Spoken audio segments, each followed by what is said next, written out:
Hello everyone, I'm Shantanu from Software Learning, and today I'm going to give you another dictation from Kailash Chandra Dictations and Transcriptions. It is dictation number 12. So get ready. Start. 1, 2, 3. I have no intention of giving a certificate about which my honorable friend Dr.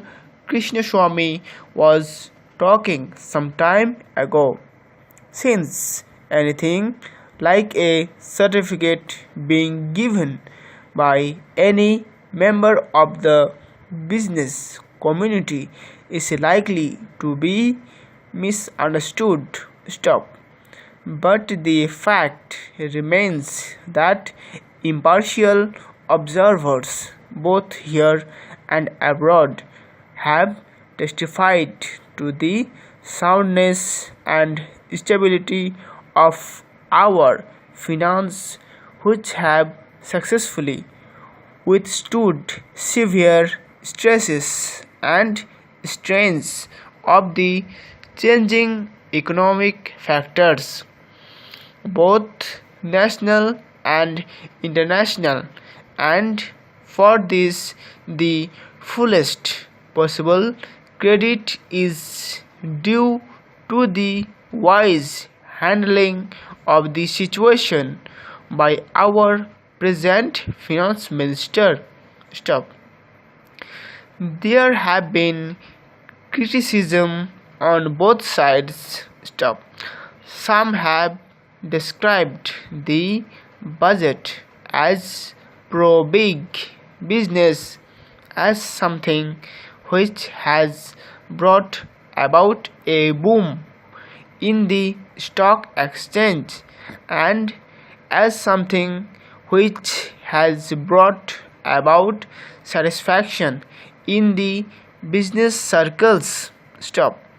The fact is that if there has been any satisfaction, it has been due purely to negative features of the budget, and not because any positive relief in any direction has been given to business or industry.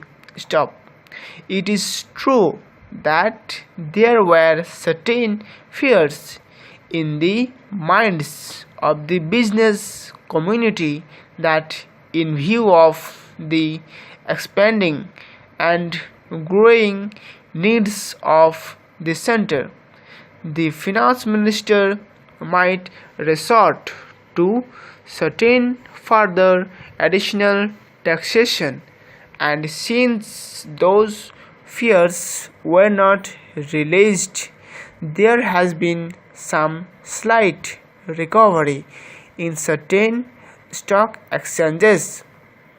But that does not in the least mean that whatever relief, and legitimate relief, was due to the business and industrial community has received any adequate response from the finance minister. We have got to face the fact that we are at present engaged in the process of development. People who talk about UK and USA conveniently forget that these are the most highly industrialized countries in the world, and our taxation system, so long as we are engaged in expanding and building our economy, must be adjusted and linked with the requirements of the expanding economy, and should not be compared with the high taxation levels that may be prevalent in UK and USA. Stop. Friends have talked about unemployment. Stop. But whether the raising of the direct taxation levels will in any way mitigate unemployment is a question that should be considered. Stop. If the finance minister gives substantial relief in direct taxation, I think that might lead to an acceleration in the pace of development. Stop.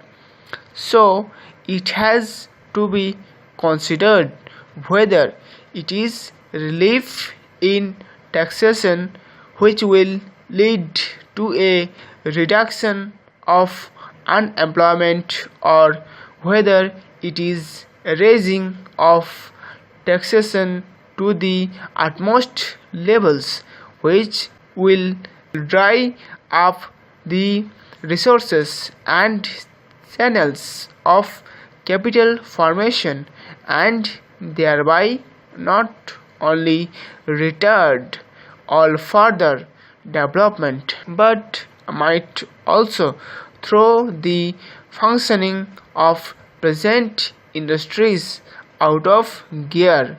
Stop.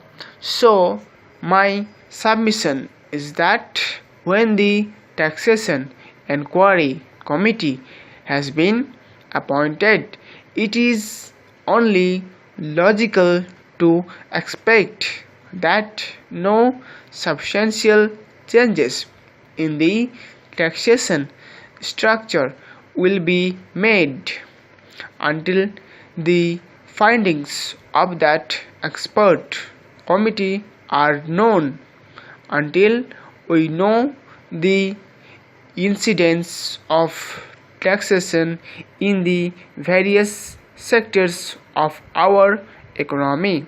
Stop. Now coming to the question of deficit financing. Stop. I am afraid that my esteemed friend's attitude was somewhat different from the line of opinion in the business and industrial community. Stop.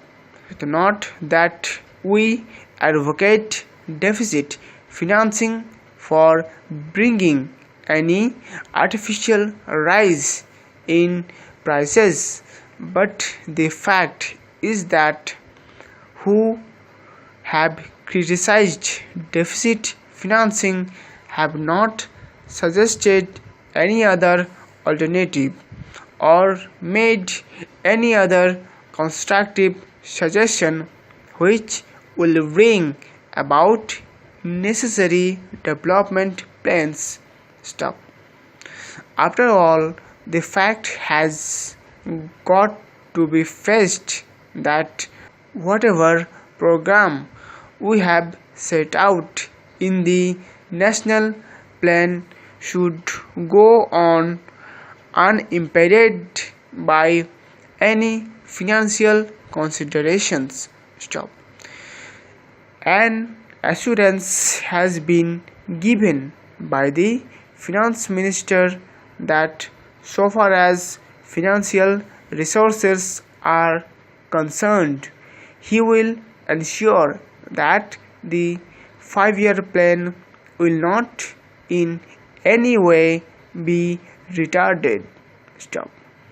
In this connection, I can only say that deficit financing is one thing so far as the revenue budget is concerned, so far as normal expenses and expenditure are concerned. Stop. Certainly nobody would advocate deficit financing, which might be very undesirable. Stop. But when it is a question of doing something abnormal, of investing something in productive channels, then certainly some risk has got to be taken, and I think the finance minister has been fully cautious in taking whatever measures he has so far. Stop. We know the measures that the government took for contracting money supply about the end of 1950 and certain other measures adopted which brought about a slump. Stop. Also, from time to time, the finance minister did not hesitate to mop up the surplus, which, as the records would show, has been about Rs 300 crores during the past 4 or 5 years. Stop.